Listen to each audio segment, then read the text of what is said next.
posicionamento quanto ao orçamento do Estado e, em particular, no que toca aos encontros que os líderes partidários tiveram com o Primeiro-Ministro e o arranque do julgamento do caso BES 10 anos depois do colapso do Banco e do Grupo Espírito Santo. São dois temas para sinalizar hoje no semáforo político, Luís. E são as escolhas da Judite França e da Raquel Abcacis. Começamos por ti, Raquel, com esse caso BES em que prometes percorrer todas as cores. Para todos os gostos. Vais começar por qual? Começo pelo sinal encarnado, pela lentidão da nossa justiça e por só ao fim de 10 anos este julgamento se iniciar. Temos mesmo que fazer alguma coisa para acelerar. Eu bem sei que temos um sistema de justiça diferente do anglo-saxónico, mas só para dar um exemplo, este é um caso semelhante ao do Lehman Brothers e do célebre caso Madoff, que ocorreram em 2008 e que de resto deram origem às várias crises financeiras no mundo inteiro e que chegaram um pouco mais tarde, uns anos mais tarde também aqui à Europa, com grande impacto em Portugal. Mas nesses casos os julgamentos ocorreram um ano depois. Em Espanha houve também casos semelhantes em que, e Espanha tem um sistema de justiça muito mais parecido, muito mais semelhante ao nosso, também os julgamentos ocorreram num tempo razoável. E eu acho que 10 anos não é um tempo razoável para um julgamento de um caso destes que provocou, enfim, uma avalanche de problemas no país inteiro, problemas financeiros, mas também com prejuízo para muitas pessoas que, apesar de tudo, 10 anos mais tarde, hoje lá estavam à porta do julgamento, ainda a reclamarem a recuperação das suas poupanças e, portanto, apesar de tudo, ainda estão vivas para tentarem ver se de alguma forma são ressarcidas dos prejuízos que tiveram.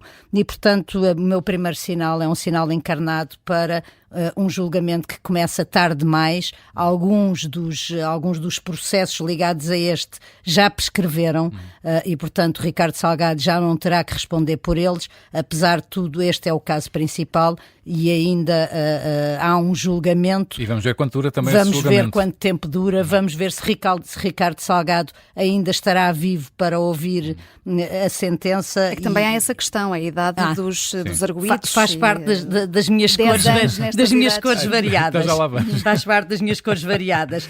Depois dou um verde a Pedro Passos Coelho. Tudo isto começa com um não que Pedro Passos Coelho deu a Ricardo Salgado numa altura em que ninguém neste país dizia não a Ricardo Salgado. E apesar de tudo o que aconteceu na sucessão da queda do BES, teria sido bem pior se Pedro Passos Coelho tivesse dito que sim.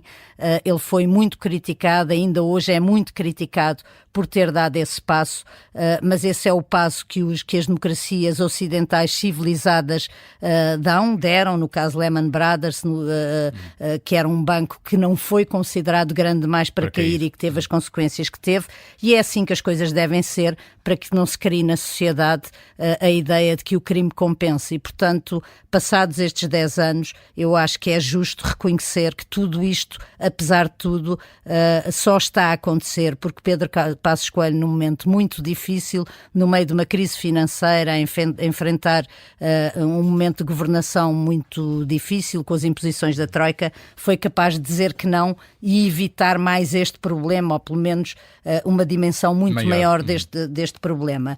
E depois falta um sinal amarelo que tem que ver com a exposição de Ricardo Salgado, tal como ele está, as condições de saúde em que ele se encontra neste momento. Eu acho que faz bem a Justiça em levar este caso para a frente, porque quando tudo isto ocorreu, Ricardo Salgado estava perfeitamente consciente do que estava a fazer e, apesar de tudo, ele está vivo e, portanto, deve responder perante a Justiça, independentemente das condições em que está.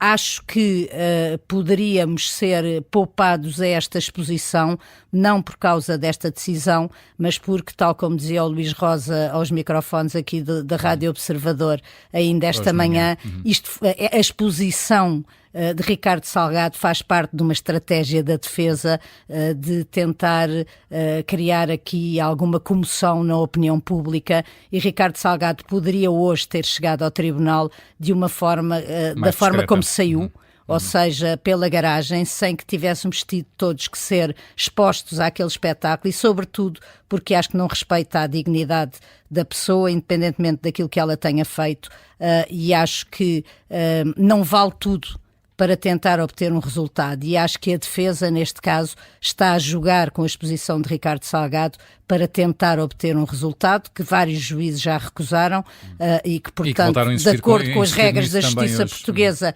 não é argumento para Ricardo Salgado não ir a julgamento.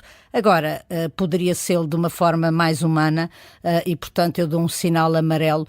Percebo que a defesa tente usar as suas armas, também percebo que a justiça não deva ceder perante as condições atuais de Ricardo Salgado para o levar à justiça, mas acho que há outras formas e outros processos de fazer com que tudo isto aconteça sem estar a provocar uma exposição que eu acho que ninguém gostou de ver hoje, como já não gostou de ver noutras ocasiões. Percorremos os sinais todos. E vamos agora a outro tema, Judite França, numa altura em que André Ventura continua a desafiar Luís Montenegro para o desmentir quanto aos encontros que tiveram sobre o Orçamento do Estado, matéria, de resto, em relação à qual o Primeiro-Ministro se remete ao silêncio. Queres olhar aqui para o posicionamento do líder da Iniciativa Liberal neste enredo orçamental? Sim, porque eu acho que Rui Rocha merece uma nota técnica por civismo. É evidente que não é só bondade, mas ao contrário do PS e de Pedro Nuno Santos, que tem aproveitado a novela André Ventura, Luís Montenegro, para deixar no ar a dúvida de quem terá razão, Rui Rocha tem usado, e bem, o caso para apocar André Ventura. Aliás, a Lá e ele fizeram uma coisa engraçada, enfim, depois divertem-se a fazer estas coisas, fizeram um relógio, fizeram uma página online que vai contando o tempo desde que o líder do Chega, em entrevista ao canal Now, disse que tinha provas relativas aos encontros com Montenegro em São Bento. Se bem se recordam, Ventura disse que tinha como provar o dia e a hora da reunião, até agora não o fez, e muito menos disse como provar o conteúdo das conversas, e se o tiver, ou seja, se tiver gravações, então aí é o fim da picada. E é o fim da picada a começar por André Ventura, porque, enfim, nunca ninguém mais falará com André Ventura com receio de que isso seja divulgado. Rui Rocha tem acusado Luís Montenegro de perder aqui uma oportunidade para expor o presidente do Chega, e eu aí acho que o Primeiro-Ministro prefere que Ventura fique a falar sozinho, em vez de, enfim, dando aso a que haja de novo um ping-pong. O que a Iniciativa Liberal acha é que o silêncio de Montenegro dá a hipótese a Ventura de confundir a existência de uma proposta de acordo com a existência de uma reunião, e de facto dá para isso. Há um artigo da Inês André Figueiredo no Observador que explica bem esta forma como a Iniciativa Liberal tem aproveitado o caso. Esta forma de tomar as dores de Luís Montenegro e de entrar em confronto direto com o Chega serve para isso, não é? Serve para André Ventura não andar a sapatear em cima do silêncio do Primeiro-Ministro, mas também serve para fazer oposição ao Chega e para se tornar relevante no espaço mediático, usando a ideia de que defende a democracia e defende a verdade, que enfim, fica sempre bem, mas é evidente que isto é uma oportunidade política. Nós tivemos Rui Rocha em entrevista à SIC Notícias a dizer que André Ventura transforma dados em realidades alternativas, e daí em diante as redes sociais, alimentadas pela Iniciativa Liberal, fizeram já um pouco de tudo como alvo a Ventura, nomeadamente sketches do Gato Fedorento, daqueles antigos que até são giros para recordar, com as supostas provas, quem puder que vá à procura, porque vale a pena ver os sketches dos Gato Fedorento, e ainda fizeram uma sondagem com as seguintes possibilidades: Ventura apresenta provas, Ventura não apresenta, ou Herles charlatão. Portanto, também se estão a divertir com isto. Enfim, eu acho que Rui Rocha, mesmo tendo criticado muito violentamente o governo por este orçamento, até o acusou de ser incompetente, de não ter ímpeto reformista, etc., acredita que o PSD assenta num determinado tipo de valores que não os iria atraiçoar agora, e portanto diz que a Iniciativa Liberal está ao lado do PSD e contra os réus charlatães que fantasiam com literatura de cordel, isto é uma citação. E claro que, entretanto, André Ventura já respondeu a Rui Rocha e vamos andar nisto. Até Pedro Nuno Santos veio criticar a Iniciativa Liberal para dizer que a Iniciativa Liberal é a guarda pretoriana do Primeiro-Ministro. Portanto, enfim, há uma parte que isto é pura e simplesmente política, daquela comezinha diária, com as quais comentadores se entretêm. Há outra que se reveste da necessidade de defender a verdade e eu acho que também é preciso fazer oposição ao Chega.